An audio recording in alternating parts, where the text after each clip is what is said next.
Hi, good morning and welcome to our meditation. Today is the 17th of February. I would like to read in Proverbs chapter 17 and verse 3.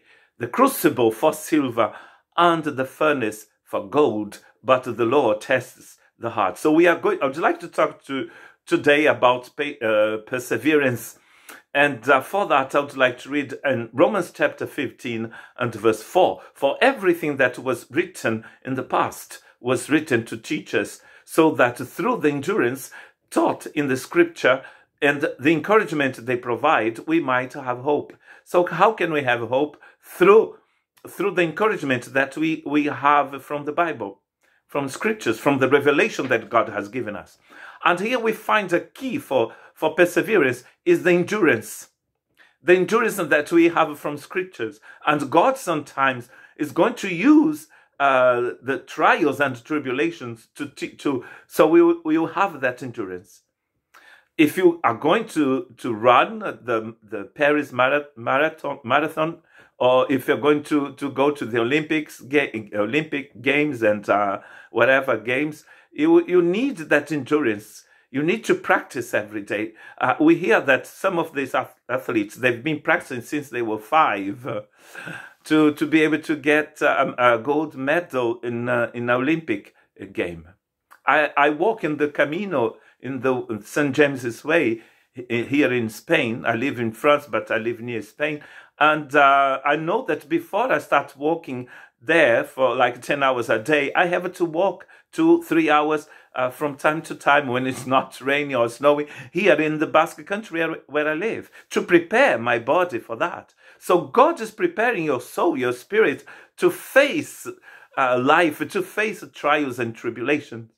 As you know, we count as blessed those who have persevered, says James chapter 5, verse 11. You have heard of Job's perseverance and have seen what the Lord finally brought about. The Lord's full compassion, and the Lord is full of compassion and mercy. So God, who is full of compassion and mercy, is going to help you through a time of tribulation, as he did for Job.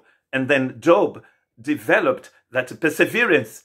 But how can you develop perseverance? You can only develop perseverance as you go through a trial and tribulation. Because when everything is all right, you don't need to develop any perseverance at all. James is going to make a difference between trials, tribulations, and temptations.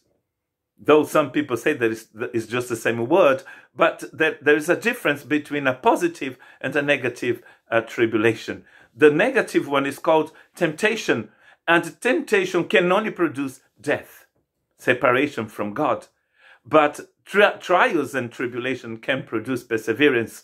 Consider it a pure joy, as if it was as easy as that. But that's what James chapter 1 verse 2 is saying.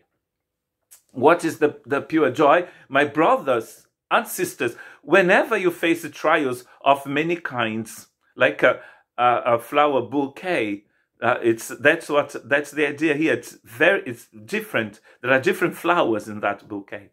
Because you know that the testing of your faith produces perseverance. Let perseverance finishes its work, so that you may be mature and complete, not lacking on anything. So how can you understand what is going on? How can you understand the trial and the tribulation you are going through?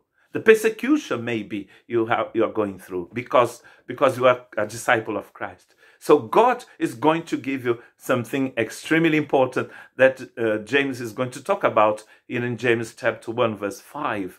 If any of you lacks wisdom, you should ask God, who gives generously to all without finding fault, and it will be given to you. So you need God's wisdom to understand what is going on.